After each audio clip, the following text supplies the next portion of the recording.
Am I the a-hole for telling my sister I'm not going to help her with her house after she let my niece break our family video game console? My sister and her husband fell on hard times during COVID and had to put a lot of money into some issues that came up with their house. She asked me if I could help them repaint a couple of the affected rooms, and I said yes. I have experience there and don't mind helping. I was due to help next week, but last week while she and my niece, her daughter, were visiting, she let niece break our family PS5. So what happened? Sister and niece came over. My son was playing the PS5 in the living room. I went to grab something my sister asked for. When I came back, the kids were fighting and my son was upset because the PS5 was broken. My sister was standing there watching the whole thing. I asked what happened, and the kids were talking over each other. My sister wasn't saying anything. Niece said my son wouldn't share and he pulled too hard. My son told me he was going to let her play once he got the characters safe because he was in the middle of his section. And she lost it and kicked the console over and stomped it with her foot and pulled on the cable really hard. My sister just kept saying my son wouldn't let her daughter play and that he should have let her play. I told her that didn't give niece the right to break it. She told me it's reckless letting a kid my son's age play. She told me niece didn't do it, but then niece proceeded to kick it in front of me. At which point, I said she needed to leave. Luckily, I was able to get it repaired, but it cost me money, and my sister just said they didn't need to pay and it was my fault. I told her then that I'm not helping her paint now, that I'm not giving up my free labor for her after she did nothing while an expensive and hard-to-get console was broken. She told me I couldn't do that, and it was me being petty, mean, and an a-hole, and a bad sister, and that I should be more understanding. She told me it wasn't her job to supervise the kids, and I shouldn't take the fight out on her. Am I the a-hole? I only question it because I know they have been really hard up after all this, and haven't finished things still because of the financial stresses. Not the a-hole. And it was her job to supervise her kid. She's lucky you're not telling her she's financially responsible to replace/fix the item her child broke during a temper tantrum. I wouldn't be going out of my way to provide her free labor either. If she bring it up, you need to say, "Oh, I'm sorry. I didn't realize not suing you for destruction of property was not a sisterly thing to do. I'll call my lawyer now, and after filing the lawsuit, I'll come and help you if you want." That ought to shut her up. I would be tempted to go a more petty route. Help her paint. Walk in, grab an extension and paint the ceiling with "You owe me XXX for PS5 repair," and walk out. Painting the ceiling, while not difficult, may be more inconvenient as the likelihood of dear old sister having white ceiling paint on hand is low. Heck, an even pettier route would be to paint in a dark color which would require several coats to cover up. Not the a-hole. Bring your son and instruct him to knock over as many paint cans as possible. Then say that it wasn't your responsibility to watch him. She told me it wasn't her job to supervise the kids and I shouldn't take the fight out on her. So, she has no responsibility for supervising her own daughter? OP, don't ever lift a finger for her or allow her into your home until she pays you back every cent. That poor daughter. She will need therapy after being raised like this. More like poor everyone else around her. Kids raised like that normally just become dangerous nuisance to everyone else and don't even care. Next story is titled, "Am I the a-hole for kicking my mom out of my house?" I'm graduating college in a few days. My mom and dad flew into town to see me and my dad brought his wife. My mom went and visited her parents while I spent time with my dad. My mom is staying at my house and my dad is in a hotel. I got home last night and my mom tells me she's changing her plane ticket to leave immediately after I graduate. I ask her why, and she says she hates my dad and his wife and doesn't want them around. She literally hasn't seen my dad yet on this trip or since I was 18, which was nearly 10 years ago. I told her if she doesn't want to be here, then she should just leave. Then she said that I love my dad more than her, that I'm calling her a parent, etc. I never said those things. Then she claimed my dad put me up to it to kick her out. None of it is true. I told her I'm not picking sides. I'm picking me. This is my weekend and I want both my parents at my graduation. I told her she divorced him over 20 years ago and to get the hell over it. She's not going to make me feel guilty for wanting a relationship with my dad and told her to get out. Yes, my dad was a bad husband. No, he wasn't abusive mentally or physically to my mom. He had poor money issues and often picked his family over her. She divorced him. But he was a good father to me all my life. She let me take her to her parents' house after an hour of her walking around my town because she stormed out. I dropped her off and she said, "Thanks for nothing." And now she won't talk to me. Not a-hole. Now for the top comments. Not a-hole. I'm not picking sides. I'm picking me. Godlike response. Opie is way more prepared for the adult world than mom is. Not a-hole. It sucks when parents make kids choose sides, regardless of age. You are not in the wrong here, especially since you did your best to accommodate both sides. Not a-hole. You can't accommodate everyone else all of the time. However, I think your mom has some challenges that stem from being not the priority and feeling that someone else has been picked over her. You can see this in the way she reacted to you, and by your comment that your father was a bad husband because he prioritized his family over her. In which case, it's on the mom to go see a therapist to work out her issues. Opie can't tiptoe the rest of her life ignoring her relationship with her own father to try and please her mother. Info. If I'm good at math, that makes you 28, so definitely not a child. Has your mom ever acted like this before? I wonder if visiting her parents set something off and she was in the midst of an anxiety attack. She did the same thing when I graduated high school. I never confronted her at that time. She did it in 2019 when I said I wanted to move to the same city as him. She said I was picking him over her if I moved. Now for the next story. Am I the a-hole for refusing to give my dad money from my trust fund? I, 18 female, currently live with my dad, 65 male, and sister, 14 female. Recently, my relationship with my dad has turned sour, and home life has started to become unbearable for me. Since I've turned 18, I'm able to claim my child trust fund, and to my knowledge, there is at least around £1,500 in account. My dad knows this, and he has been non-stop pestering me to give him at least half of my money. I've told him that I plan on using the money to buy essentials and save for a future deposit on a place to live. But he doesn't listen. It argues that he deserves it since he had to put up with me the past 2 years.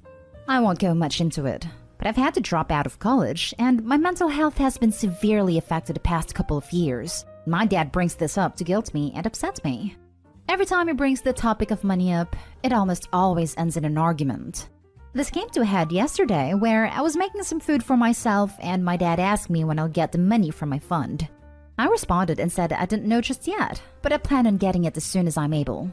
I don't know how, but this sent my dad into a rage, and he told me I'll only end up wasting it. And he called me ungrateful and selfish, along with a few rude names that accused me of keeping the money from him. I snapped and told him if he thinks he's entitled to something that belongs to me, then he's the selfish one. And he shouted at me, telling me yet again that he deserves it. And he brought up how he had to look after me when I stayed at home being lazy and not doing anything. He then went on to say that he should have just kicked me out as soon as he could have. I was so close to crying at this point, but I shouted at him and asked him what he values more, his daughter or money. He then told me he didn't value me and wanted the money since he doesn't have any. Since then, I haven't spoken to him, and I'm worried he will actually kick me out if I don't give him any. I've spoken to my boyfriend about this, and he tells me my dad's an a-hole for this and that he doesn't deserve anything from me. While I agree he doesn't deserve it, the money from my trust fund would help my family since we live off of my dad's disability benefits and his pension. So I feel like an a-hole for not giving the money knowing it would really help us out. So Reddit, would I be the a-hole if I kept the money for myself? Now for the top comments. Not the a-hole. Not only is it your money, but the point of a trust is to protect that money from people like your father.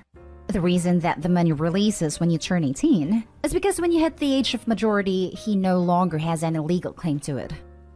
Exactly. Whoever set up the trust for you had the option to give you cash, but instead went through a legal process to ensure that your dad can't access the money. Also, Opie, your dad being an A over money isn't gonna stop if you give in. Next time you get a little bit of cash, he'll be saying the same crap. Not the a-hole. And please use the money to get out. How is your dad saying that he took care of you the last 2 years? You were a minor. That's his legal responsibility. He sounds unstable. Leave and never look back. £1,500 isn't really enough to move out, I fear. £1,500 is nothing. He'll have spent that in a week. If you give it to him, do you think he'll suddenly treat you better? Focus on finding a way out. Move in with your boyfriend or find roommates. Call Child Protective Services and see if they can help your younger sister out of there as well. It doesn't sound like a kid-friendly environment. Not a-hole. Imagine being so broke and so scummy at age 65 that you would harass your own child over a measly £1,500. Now for the last story. Am I the a-hole for taking my kids out to eat McDonald's only after dropping off sister-in-law's kids? Tuesday, my sister-in-law had a doctor's appointment come up that she forgot about. She had nobody to pick the kids up from school and wash them for a couple of hours, and when she asked me, I said yes. I dropped them off with her husband 2.5 hours after school ended. I then went to McDonald's with my kids. Then yesterday, one of my kids mentioned McDonald's and the new toy they got. One of their cousins overheard and told sister-in-law. Sister-in-law went nuts that I waited to take the kids until after and said it would have been a nice treat for them. I told her that given our difference in parenting when it comes to food and eating out, I made it clear a long time ago that I will not be responsible for feeding her kids unless absolutely necessary. So there is history there. My kids are 8 and 4, my niece is 9, and nephews are 8 and 6. Sister-in-law allows the kids to order and eat whatever they like. They control daily meals. They also get free rein in restaurants and fast food places. There's no limit to what they can order. That is not okay for me when they will order crazy amounts and then not eat it all. So I never gave in, but they will throw tantrums and curse and act out. After 7 different incidents like that in public and sister-in-law turning a deaf ear, I no longer am willing to do it. An example of what it can be like: took all 5 kids out to McDonald's once with my husband. Husband went to order and niece went with him. When it came to her order, she wanted 2 large fries, the big box of McNuggets, not sure how many they are honestly, and a chicken sandwich. She wanted the biggest drink too, and ice cream. My husband told her it was too much food. She started screaming and saying the boys wanted 2 fries and 2 burgers too. One of the boys said he wanted 2 McMuffins too. Husband and I did our best to calm them and ordered food, but they kept asking for more and we eventually left. That has happened so many times. And sometimes they will ask for a 2nd or 3rd ice cream too. It's the same if we ever tried to feed them at our house. Wouldn't eat what was prepared and wanted to dictate the menu. So we agreed no more. He told his sister before that we are not about to throw away money and cater to insane food requests from kids. It was a tough call for us because the kids are otherwise well behaved, but when it comes to food, they aren't. Sister-in-law said it was mean and hurtful to go to McDonald's after dropping the kids off and they felt left out, and I should be ashamed. She told me only a-holes do that to kids. Am I the a-hole? Not the a-hole. There is no reality in which her reaction is reasonable. Sheesh. In her reality, it probably is. Good God. How emotionally attached are these kids to a freaking fast food restaurant that not going one time is this big of a deal and your sister-in-law is that worked up about it? Is there something more going on here, like the family being poor and not having money to make dinners or something? They've struggled before, but nothing like that ever seems to be going on. They can sure afford to spend a crap ton on waste food. Not an a-hole. Are they obese? Can't even imagine why an 8-year-old would want 2 large fries. I was just pregnant and couldn't eat even half of that while my mom's pregnant on a hungry day. No weight issues. They're pretty damn slim, honestly. They wouldn't even really eat half what they order normally, but they still want to order it. Not an a-hole. Only a-holes let their kids get so out of control with food that other people refuse to feed them. What you listed from the previous trip to McDonald's was insane. In the 80s, I worked at a McDonald's down the street from a professional football stadium. Sometimes the entire training camp would arrive via bus and order. Not a single one of those players ordered as much food as that child did. I haven't been at McDonald's in years, but last time I was there, the large was 20 chicken McNuggets. That child was ordering more than full-grown professional football players, and then wasting most of it. That is not going to serve her well in life. I wonder what's going to happen when the kids go back to in-school learning and she can't dictate the lunch menu. Or starts unpacking a lunch that size in front of her schoolmates, some who can barely afford their peanut butter sandwich. Oh, they get big lunches. I have seen what they get and what they will normally eat. They don't even eat half, I would say, and that is me being generous.